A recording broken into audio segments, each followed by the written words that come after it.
नमस्कार दोस्तों, स्वागत है आपका अपना चैनल शिक्षा दर्शन पर। प्यारे दोस्तों, आज इस सेशन में हम लोग फिजिक्स का एक इम्पोर्टेंट चैप्टर ध्वनि यानी साउंड के ऑब्जेक्टिव सोल्व करेंगे with numerical youth publication book से। इस बुक में दोस्तों रेलवे संबंधी जितना भी एग्जाम होती है, जैसे group D, NTPC, ALP, RRB JEE, पारा मेडिकल, आरपीएफ कांस्टेबल, एसआई आदि जितना भी एग्जाम है उसका प्रीवियस ईयर चैप्टर वाइज संकलन है दोस्तों।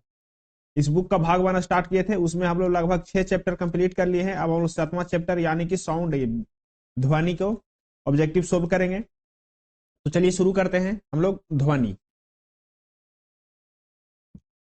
तो हम लोग पिछले वीडियो में तरंग को खत्म किए थे दोस्तों, वेव को। उसके बाद ध्वनि स्टार्ट कर रहे हैं, 7वां चैप्टर है। तो आप इस चैनल पर नया है तो इस चैनल को सब्सक्राइब करें, वीडियो को लाइक करें।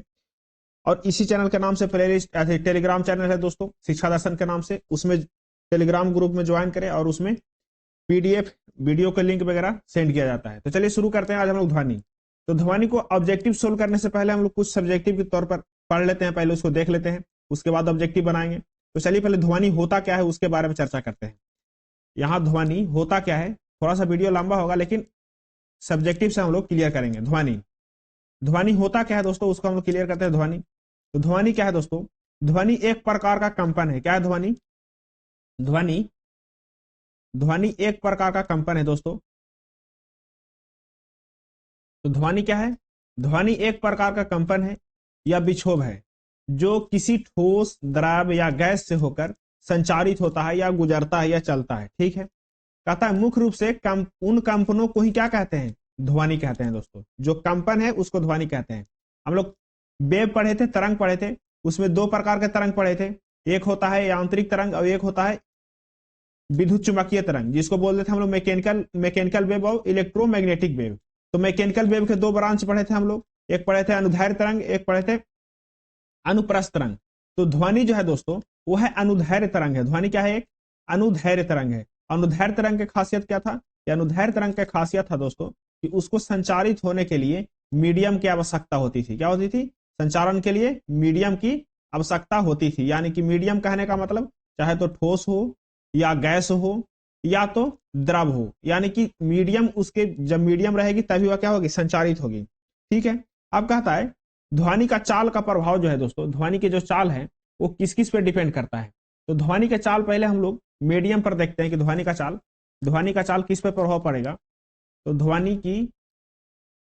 ध्वनि की चाल के बारे में चर्चा करते हैं कि ध्वनि का चाल जो है, ऐसे ध्वनि का चाल जो वातावरण में है दोस्तों, वो क्या है? वातावरण में आपको पता होगा वातावरण में कि 332 मीटर पर सेकंड है। क्या है? 332 मीटर पर सेकंड है ध्वनि का चाल वातावरण में। अब देखिए ये जो मीडियम चेंज करेंगे तो क्या क्या प्रभाव पड़ेगा। तो पहले आता है, पहले हम लोग देखते हैं पहला कि माध्यम पर क्या प्रभाव पड़ता है। पहला माध्यम पर, माध्यम यानी कहने का मतलब मीडियम। मीडियम कहने का मतलब कि एक बार हम ठोस में चलाएंगे, किस में चलाएंगे? ठोस में चलाएंगे, और दूसरा बार हम लोग गैस में द्रव में चलाएंगे, और तीसरा बार किस में चलाएंगे? गैस में चलाएंगे। और देखेंगे किस में ध्वनि जो है से ज्यादा चलती है। पहले देखिए ठोस, क्या देखेंगे? ठोस। ठोस में मान के चलिए दोस्तों, यहां से सोर्स है, यहाँ पे क्या है? सोर्स है, और यहां से क्या निकाल रही है? आवाज निकाल रही है। यहां से ऐसे आवाज निकाल रही है, पहले ठोस में जाएगी। जब ठोस में जाएगी दोस्तों तो ध्वनि क्या है? कंपन है। और कंपन किसको करेगा? तो कण को कंपन करवाएगा। कण को क्या करेगा? कंपन करवाएगा, वाइब्रेट करवाएगा। तो जैसे ही ठोस में जैसे ही इंटर करेगा दोस्तों, तो ठोस में क्या होता है कि कण जो है, वो कण बहुत नजदीक होता है। क्या होता है? ठोस में बहुत नजदीक होता है, तो इसको कंपन करवाने में कम समय लगेगा। कंपन करवाने में क्या लगेगा? कम समय लगेगा। और जल्दी जो है से जल्दी क्या होगा? फास्ट क्या होगा? संचारित होगा। क्या होगा? संचारित होगा। यानी कहने का मतलब है दोस्तों कि ठोस में इसका चाल क्या होगा? ठोस में इसका चाल ज्यादा होगा, मैक्सिमम होगा। ठोस में क्या होगा? इसका चाल ज्यादा होगा। क्यों ज्यादा होगा? क्योंकि कंपन करवाता है, कण को क्या करता है? वाइब्रेट करवाता है। तो इसमें कण जो है नजदीक है। एक कण को वाइब्रेट करवाएगा तो अगला कण भी वाइब्रेट हो जाएगा, बहुत जल्द होगा, यानी कि फास्ट होगा। तो इसमें इसका चाल क्या हो जाएगा? ज्यादा होगा ध्वनि का चाल। अब आते हैं द्रव में। किसमें आएंगे? द्रव में। द्रव में फिर से सोर्स से क्या किए? सोर्स से हम साउंड उत्पन्न किए, और साउंड को किस में संचारित किए? द्रव में। द्रव में है दोस्तों, द्रव का कण जो है वो कुछ ठोस की अपेक्षा कुछ दूरी दूरी पर होता है। क्या होता है? दूरी दूरी पर होता है। ठोस की अपेक्षा क्या रहता है? दूरी दूरी पर होता है। और जैसे ही दूरी दूरी पर होगा दोस्तों, तो कण जो है से कण जल्दी जो है जल्दी वाइब्रेट नहीं होगा, यानी कुछ टाइम लेगा, जल्दी वाइब्रेट नहीं होगा, कुछ टाइम लेगा, टाइम लेगा। अब टाइम लेने से क्या होगा दोस्तों कि इसमें ठोस की अपेक्षा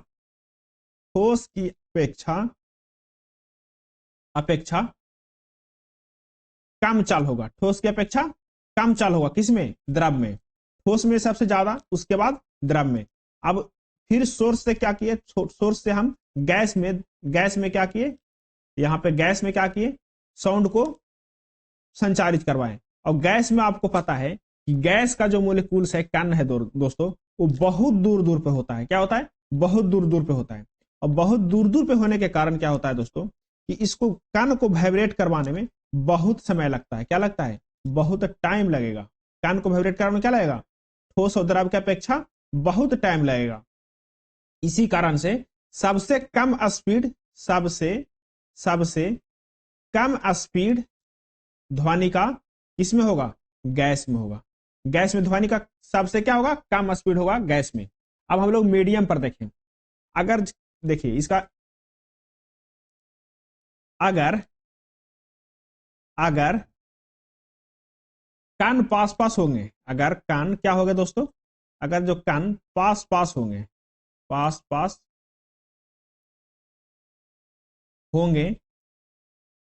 तब ध्वनि की स्पीड क्या होगा दोस्तों? ध्वनि की स्पीड मैक्सिमम होगी। क्या होगी? मैक्सिमम होगी। अगर कण दूर दूर होंगे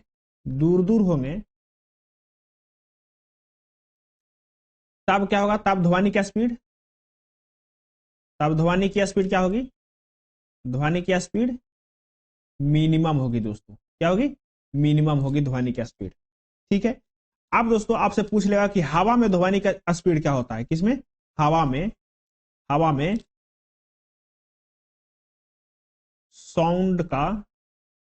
साउंड की स्पीड, हवा में साउंड की स्पीड कितना होता है दोस्तों? तो होता है 332 मीटर पर सेकेंड। अब कहा देगा दोस्तों पानी में, किसमें? पानी में साउंड का स्पीड कितना होता है? तो पानी में साउंड का स्पीड होता है दोस्तों 1483 मीटर पर सेकेंड। कितना? 1483 मीटर पर सेकेंड। देखिए हवा से द्रव में आने पर कितना स्पीड बढ़ गया। अब वही कहेगा ठोस में। क्या कहेगा? ठोस में या स्टील में। किसमें? स्टील में। तो स्टील में ध्वनि का स्पीड हो जाएगा दोस्तों, स्टील में ध्वनि का स्पीड हो जाएगा दोस्तों 5100 मीटर पर सेकेंड स्पीड में हो जाएगा, स्टील में हो जाएगा। देखिए सबसे ज्यादा किसमें? ठोस में, स्टील में, उसके बाद द्रव में, उसके बाद किसमें? गैस में। यानी कि जैसे ठोस में क्या होता है? ध्वनि का स्पीड सबसे ज्यादा होता है, उसके बाद द्रव में होता है, उसके बाद गैस में होता है। चलिए तो हम मीडियम का अनुसार देख लिए कि मीडियम चेंज करेंगे तो इसका स्पीड में क्या होगा वेरिएशन। ठोस में क्या होगा, गैस में क्या होगा और द्रव में क्या होगा, ये हम लोग तीनों देख लिए। अब देखते हैं दोस्तों, अब हम लोग मीडियम पर नहीं आते हैं, अब हम लोग देखते हैं तापमान पर। किस पर? तापमान पर। तापमान बढ़ाएंगे, तापमान यानी कि टेम्परेचर पर क्या प्रभाव पड़ता है कि टेम्परेचर बढ़ाने से बढ़ता है, टेम्परेचर बढ़ाने से घटता है, क्या होता है? तो दोस्तों टेम्परेचर को जब बढ़ाएंगे, टेम्परेचर को अगर जो टेम्परेचर को हम इंक्रीज करते हैं या बढ़ाते हैं, क्या करते हैं? टेम्परेचर को बढ़ाते हैं। तो आपको पता होगा दोस्तों जो कण में होता है, कण में या वस्तु की मोलिकुल्स में क्या होता है? गति क्या होती है? बढ़ जाती है। गति बढ़ जाती है। और जैसे ही गति बढ़ जाएगा तो ध्वनि का काम क्या है? गति क्या होती है? बढ़ जाती है। गति बढ़ जाती है। और जैसे ही मोलिकुल्स में गति बढ़ जाएगा दोस्तों, मान के चलिए कि आपके पास सॉलिड है या गैस है या लिक्विड है, इसमें क्या हो, इसको क्या किया? यहां से आप टेम्परेचर दिए, यहां से क्या दिया आप? यहां से आप इसको टेम्परेचर दिए। ठीक है। जैसे ही टेम्परेचर देंगे तो क्या होगा दोस्तों? इस मोलिकुल्स में क्या होगा? मोमेंटम बढ़ जाएगा, गति बढ़ जाएगा। और गति को, ध्वनि का काम क्या है? कि गति को बढ़ाना। और इसका गति मिलेगा, गति इसका क्या मिलेगा? ज्यादा मिलेगा। तो क्या होगा, ध्वनि क्या होगी, ध्वनि ज्यादा ट्रेवल करेगी। क्या करेगी, ज्यादा ट्रेवल करेगी। यानी कहने का मतलब है दोस्तों कि टेम्परेचर को बढ़ाने से, टेम्परेचर को बढ़ाने से ध्वनि की speed, sound speed, sound speed क्या होती है, बढ़ती है। ठीक है। और टेम्परेचर को कम करने से क्या होगा दोस्तों, टेम्परेचर को कम करेंगे, टेम्परेचर को क्या करेंगे, कम करेंगे, तो स्पीड क्या होगी, स्पीड भी होगा कम। अब आप पूछेंगे कि स्पीड कितना रेशियो से बढ़ेगा, यानी कितना टेम्परेचर बढ़ाएंगे तो कितना स्पीड बढ़ेगा, कितना टेम्परेचर कम करेंगे तो कितना स्पीड कम होगा। तो दोस्तों 1 डिग्री सेल्सियस टेम्परेचर को बढ़ाने में, 1 डिग्री सेल्सियस टेम्परेचर को बढ़ाने में, टेम्परेचर को इंक्रीज करने में 0.61 मीटर पर सेकेंड स्पीड बढ़ती है। कितना बढ़ती है, 1 डिग्री सेल्सियस टेम्परेचर को इंक्रीज करेंगे तो 0.61 मीटर पर सेकेंड स्पीड क्या होती है, इंक्रीज होती है। और 1 डिग्री टेम्परेचर को कम करेंगे दोस्तों, 1 डिग्री टेम्परेचर क्या करेंगे, कम करेंगे, कम करेंगे तो क्या होगा, 0.61 मीटर पर सेकेंड क्या होगी, इसका स्पीड कमेगी। ठीक है, ये हो गया टेम्परेचर पर डिपेंड हो। अब आते हैं इसको डेंसिटी पर, कि अगर जो हम वस्तु की डेंसिटी जिसमें साउंड को ट्रेवल करवा रहे हैं उसकी डेंसिटी को हम बढ़ा देंगे तो क्या होगा। अगर जो हम उसकी डेंसिटी को या घनत्व पर क्या डिपेंड करेगा, घनत्व को बढ़ाने से क्या होगा, घनत्व को कम करने से क्या होगा। तो दोस्तों जब हम डेंसिटी को इंक्रीज कर देते हैं, मान के चलिए कि एक वस्तु है, ठीक है, इसमें कुछ मोलिकुल्स हैं। अब इसी वस्तु को हम डेंसिटी ज्यादा कर देंगे, इसी वस्तु के उसी वॉल्यूम में हम ज्यादा मोलिकुल्स डाल देंगे। क्या करेंगे, ज्यादा मोलिकुल्स डाल देंगे, इसको सघन कर देंगे। जैसे ही सघन करेंगे दोस्तों, सघन करेंगे तो इसमें तो कण जो है, कण कंपन क्या करेगा, आसानी से करेगा। कण क्या करेगा, कंपन आसानी से कर लेगा, आसानी से करेगा। लेकिन दोस्तों इसमें क्या होगा, जब डेंसिटी बढ़ा देंगे तो कण जो है वो कंपन आसानी से नहीं करेगा, क्योंकि इसके पास उतना स्पेस नहीं रहेगा। स्पेस नहीं रहेगा तो कंपन नहीं करेगा, आसानी से नहीं करेगा। ठीक है दोस्तों, अब जब आसानी से नहीं करेगा तो कहने का मतलब है कि पहले क्या होगा, जब आसानी से करेगा तो पहले क्या होगा, ध्वनि का स्पीड क्या होगा, ध्वनि की स्पीड जब कंपन आसानी से करेगा तो ध्वनि का स्पीड क्या होगा, ज्यादा होगा। और जब कंपन आसानी से नहीं कर पाएगा, वहां पे कंपन ही नहीं होगा, तो ध्वनि का स्पीड क्या होगा, ध्वनि की स्पीड कम होगा। दोस्तों क्या होगा, ध्वनि का स्पीड कम होगा। यानी कहने का मतलब डेंसिटी को, अब आ जाते हैं डेंसिटी को इंक्रीज करने से, डेंसिटी को अगर जो हम इंक्रीज करेंगे दोस्तों, डेंसिटी को क्या करेंगे, डेंसिटी को हम इंक्रीज करेंगे, तो चाल क्या होगा दोस्तों, चाल डिक्रीज होगा। और डेंसिटी को हम अगर जो डिक्रीज करेंगे, डेंसिटी को अगर जो हम डिक्रीज करेंगे तो चाल क्या होगा, चाल इसका इंक्रीज होगा। यानी डेंसिटी को क्या होगा, इनवर्सली प्रोपोर्शनल होगा, और टेम्परेचर के डायरेक्टली प्रोपोर्शनल होगा। अब हम क्या देख लिए दोस्तों, हम लोग डेंसिटी देख लिए, टेम्परेचर देख लिया, मीडियम देख लीजिए। अब हम देखें आर्द्रता पर, ह्यूमिडिटी पर देखेंगे दोस्तों कि ह्यूमिडिटी से ध्वनि की चाल में क्या प्रभाव पड़ता है, किस से, ह्यूमिडिटी यानी कहने का मतलब आर्द्रता, क्या, आर्द्रता से, ह्यूमिडिटी से।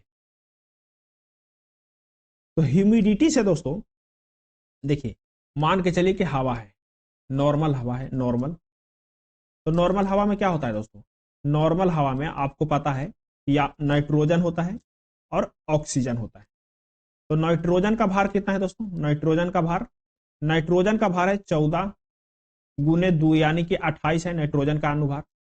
और ऑक्सीजन का अनुभार कितना है, ऑक्सीजन का अनुभार है दोस्तों 16 गुने 2 यानी कि 32।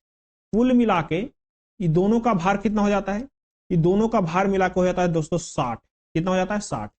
अब रह दीजिए ये जो 60 जो है भार है, अनुभार, वो किसका है, नॉर्मल हवा का है 60 अनुभार। अब इसमें क्या करेंगे हम दोस्तों, अब इसमें मॉइस्चर ऐड करेंगे। मॉइस्चर ऐड करने का मतलब क्या बोल रहे हैं, मॉइस्चर ऐड करने का मतलब क्या हो रहा है इसमें जल को हम ऐड कर रहे हैं। किसको ऐड कर रहे हैं? इसमें हम प्लस कर रहे हैं जल को। जल का क्या होता है दोस्तों? H2O। हाइड्रोजन, इसका अनुभार कितना हो जाएगा? हाइड्रोजन 1, इसमें 2 और ऑक्सीजन के 16, यानी कि हो जाएगा कुल मिला के 18 हो जाएगा दोस्तों। अब कह रहे हैं कि जब हम नॉर्मल एयर में जल को मिक्स करेंगे तो नॉर्मल एयर को तो हटाएगा वहां से, जब जल जाएगा तो नॉर्मल एयर वहां से हट जाएगी, यानी कि 60 को रिप्लेस करेगी। 60 को क्या करेगी? 60 को हटाएगी और 18 आ जाएगा। 60 हटेगा तो 18 आएगा। कहने का मतलब ये है, यानी कि एक मोलिक्यूल्स हट जाएगा नाइट्रोजन ऑक्सीजन, तो एक मोलिक्यूल्स आएगा जल, यानी कि 18 आएगा। तो 18 हल्का है कि 60 हल्का है? तो 18 हल्का है। इसीलिए दोस्तों जब जल मिल जाती है नॉर्मल एयर में, यानी कि जब नॉर्मल एयर में जल को मिला देते हैं या आर्द्रता कर देते हैं जल में, हवा में आर्द्रता हो जाती है, चिपचिपापन हो जाती है, चिपचिपापन, उसमें नॉर्मल एयर का मात्रा कम जाता है और उसमें जल की मात्रा बढ़ जाता है। और जल जो है दोस्तों से नॉर्मल एयर की अपेक्षा क्या है? हल्का है। क्या है? हल्का है। तो इसीलिए आर्द्रता वाली एयर में जब हल्का होने के कारण क्या होगा दोस्तों? इसमें कंपन ज्यादा होगी, यानी कि साउंड जो है से ट्रेवल आसानी से करेगा आर्द्रता वाला में। तो इसीलिए आर्द्रता वाली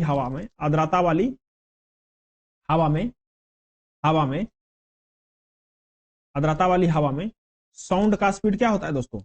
साउंड का स्पीड मैक्सिमम होता है। क्यों होता है दोस्तों? आप रीजन देख लिए मॉलिक्यूल्स से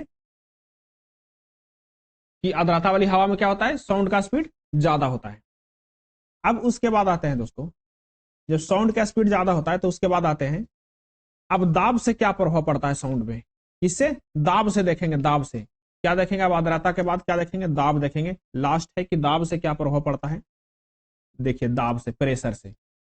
अब यहाँ पे दाब से घटाएंगे, बढ़ाएंगे, और उसके बाद देखेंगे कि दाब से क्या प्रभाव पड़ता है, प्रेशर से। ठीक है, देखिए दोस्तों, ध्वनि में दाब, ध्वनि में क्या? दाब, तरंगदैर्घ्य, आयाम का ध्वनि की चाल पर कोई इफेक्ट नहीं पड़ता है। क्या? आयाम से ध्वनि की चाल पर कोई इफेक्ट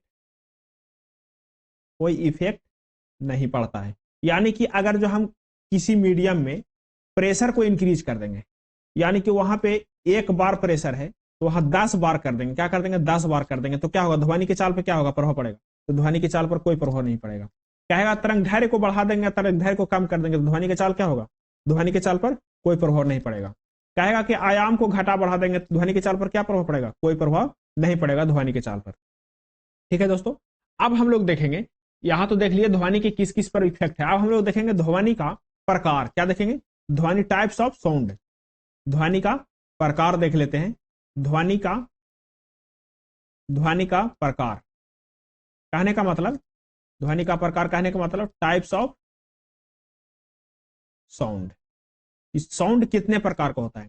तो साउंड जो है दोस्तों बेसिकली कितने प्रकार का होता है आपको ही पता है कि साउंड बेसिकली 3 प्रकार का होता है। कितने प्रकार का होता है दोस्तों? साउंड कितने प्रकार का होता है? साउंड होता है 3 प्रकार के। कौन कौन होता है? साउंड कितने प्रकार का होता है? साउंड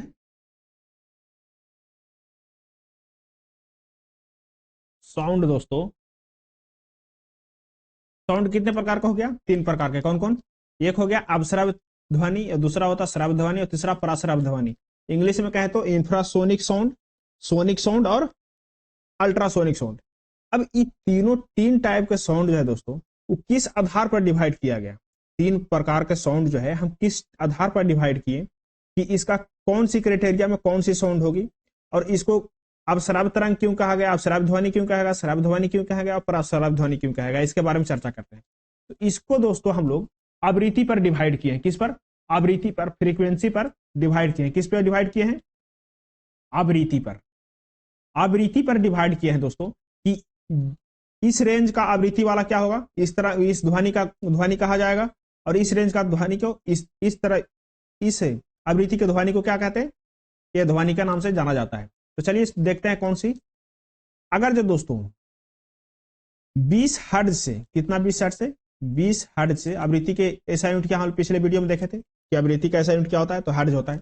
तो 20 हर्ट्ज से कम, 20 हर्ट्ज से कम आवृत्ति वाले ध्वनि को क्या कहते हैं, श्रव्य, अवश्रव तरंग कहते हैं। क्या कहते हैं, 20 हर्ट्ज से कम, 20 हर्ट्ज से कम आवृत्ति वाला जो ध्वनि होगा उसको कहेंगे अवश्रव्य तरंग। ठीक है दोस्तों।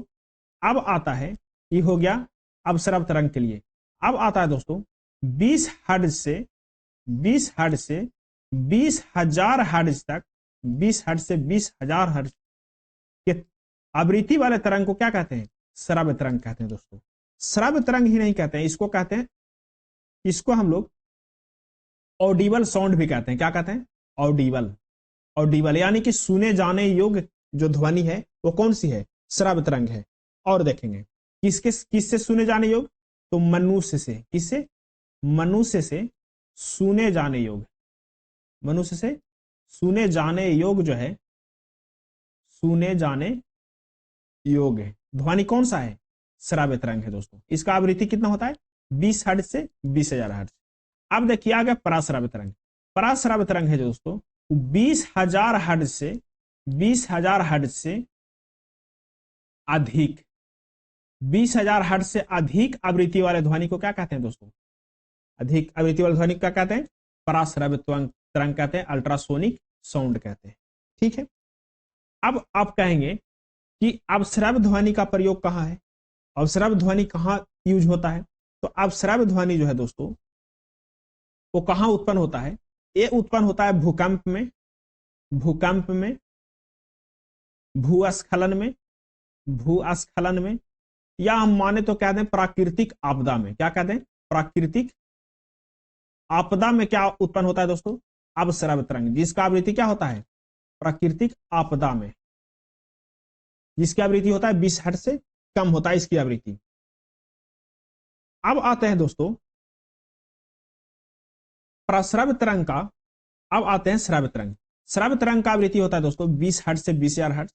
ये जो है नॉर्मली मनुष्य द्वारा यानी कि ह्यूमन द्वारा क्या होता है, सुन लिया जाता है इस हर्ट्ज में, 20 हर्ट्ज से 20,000 हर्ट्ज तक के ऑडिबल साउंड कहा जाता है, इसको सोनिक साउंड कहा जाता है।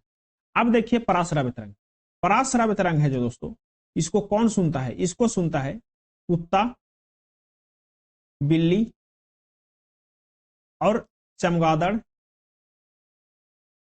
चमगादड़, डॉल्फिन आदि इस तरंग को क्या करता है, सुन सकता है। ये कौन सा तरंग है दोस्तों, पराश्रव्य तरंग। पराश्रव्य तरंग को क्या कहते हैं, अल्ट्रासोनिक साउंड कहते हैं। ये जो है 20 हर्ट्ज से 20,000 हर्ट्ज से क्या होता है, अधिक होता है। ठीक है, इसको कहते हैं पराश्रव्य तरंग। अब पराश्रव्य तरंग के दोस्तों यूज कहां पे करते हैं, पराश्रव्य तरंग के, तो पराश्रव्य तरंग का यूज देख लेते हैं कि पराश्रव्य तरंग का यूज कहां पे करते हैं। तो यूज ऑफ पराश्रव्य तरंग का यहां पे लिखिए, पराश्रव्य ध्वनि, पराश्रव्य ध्वनि का प्रयोग कहां होता है दोस्तों। तो पहला पॉइंट लिखिए, पहला पॉइंट लिखिए कहां, समुद्र की गहराई पता लगाने में। पहला कहां, समुद्र की गहराई को पता लगाने में, पता लगाने में। दूसरा देखिए दोस्तों, दूसरा पनडुब्बी को पता लगाने में, जो पानी वाली पनडुब्बी होती है उसको पता लगाने में, पनडुब्बी को पता लगाने में। अब तीसरा जो है दोस्तों, पराश्रव्य तरंग का हम लोग सोनार में यूज करते हैं। किसमें, सोनार में। सोनार कहें तो सोनार का मतलब क्या होता है दोस्तों, साउंड नेविगेशन एंड रेंजिंग। ये क्या है दोस्तों, सोनार का उपयोग कहां करते हैं, तो सोनार का उपयोग बेसिकली हम लोग समुद्र के गहराई में भी गहराई को मेजर करने में करते हैं, पनडुब्बी को पता लगाने में करते हैं। इसमें कौन सी तरंग का प्रयोग करते हैं, तो पराश्रव्य तरंग का प्रयोग करते हैं दोस्तों। और कहां करते हैं, तो इसको मेडिकल क्षेत्र में करते हैं। कहां करते हैं, मेडिकल क्षेत्र में करते हैं पराश्रव्य तरंग का प्रयोग, जहां पे आप सुने होंगे कि अल्ट्रासाउंड हो रहा है।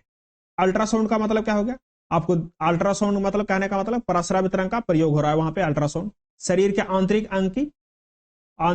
अंग की जानकारी के लिए, जैसे किडनी हो गया, हृदय हो गया, भ्रूण हो गया आदि की किसी जानकारी के लिए मेडिकल क्षेत्र में किया जाता है किसको?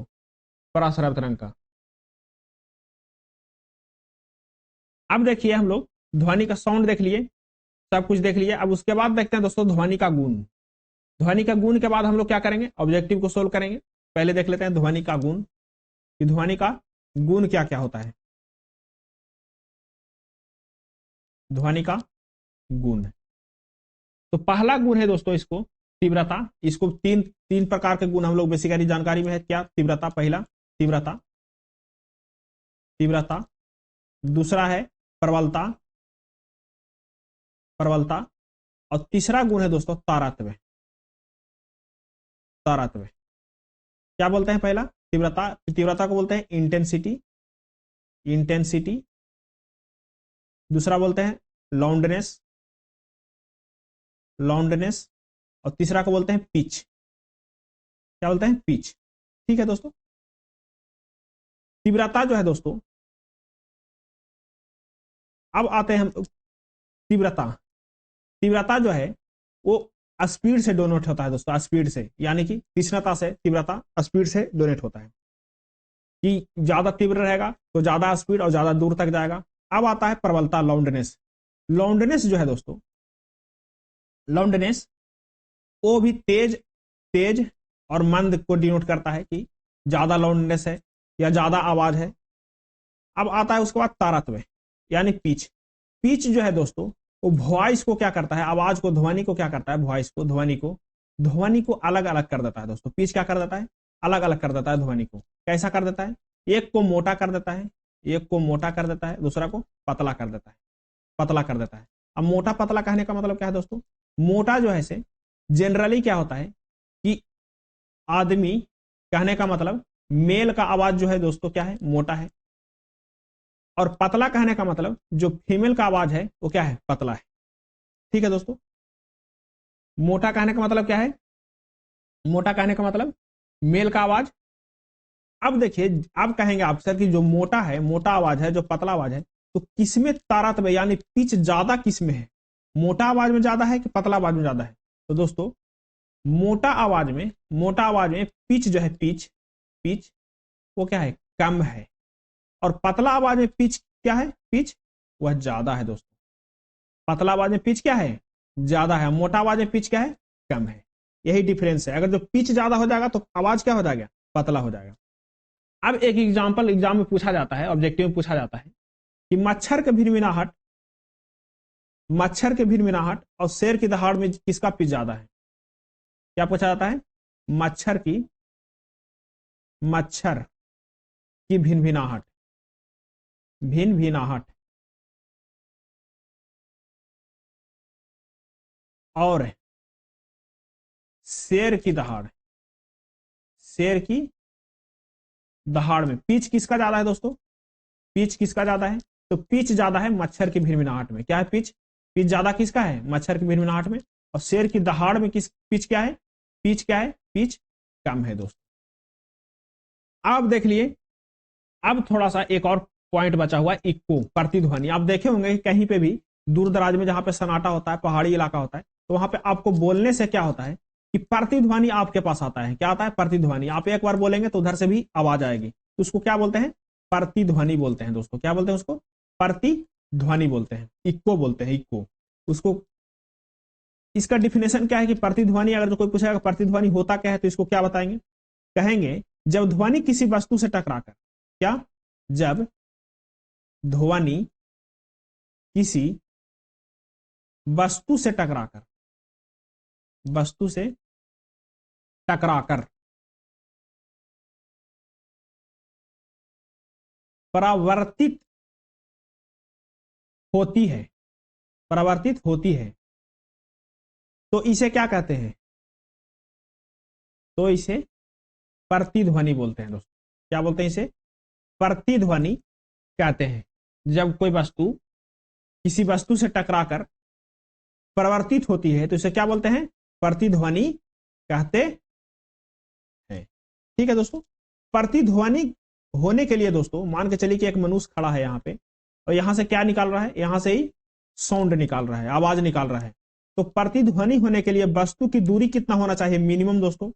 तो मिनिमम बुक में क्या रहता है कि वस्तु और जो सोर्स है यानी कि जो आवाज निकाल रहा है उसका दूरी कितना होना चाहिए, 17 मीटर होना चाहिए दोस्तों। मिनिमम दूरी कितना होना चाहिए, 17 मीटर होना चाहिए। 17 मीटर होने पर क्या होगा, जब ये आदमी आवाज मतलब कि कुछ बोलेगा तो यहां से क्या होगा, यहां से टकरा करके वापस इसके पास आएगा। मिनिमम कितना होना चाहिए, 17 मीटर होना चाहिए। ठीक है, अब देखिए दोस्तों, अब आपसे पूछेगा कि साउंड का स्पीड क्या होता है, साउंड का स्पीड क्या होता है। तो साउंड जो है दोस्तों, इसके स्पीड के लिए हम लोग तरंगदैर्घ्य में जो स्पीड पढ़े थे, तरंगदैर्घ्य में जो स्पीड पढ़े थे, v इक्वल टू क्या पढ़े थे, लैम्डा इंटू एफ। यानी लैम्डा कहने का मतलब ये जो है से वेग है, लैम्डा क्या है, तरंगदैर्घ्य है, तरंग धैर्य है, और एफ क्या है दोस्तों, ये आवृत्ति है दोस्तों, क्या है, आवृत्ति है। ठीक है, ये क्या हो गया, ये फॉर्मूला हो गया, इससे हम लोग स्पीड निकालेंगे। अब इसके बाद हम लोग क्या करेंगे दोस्तों, अब इसके बाद हम लोग न्यूमेरिकल सोल्व करेंगे, इसका साउंड का क्या करेंगे, न्यूमेरिकल सोल्व करेंगे।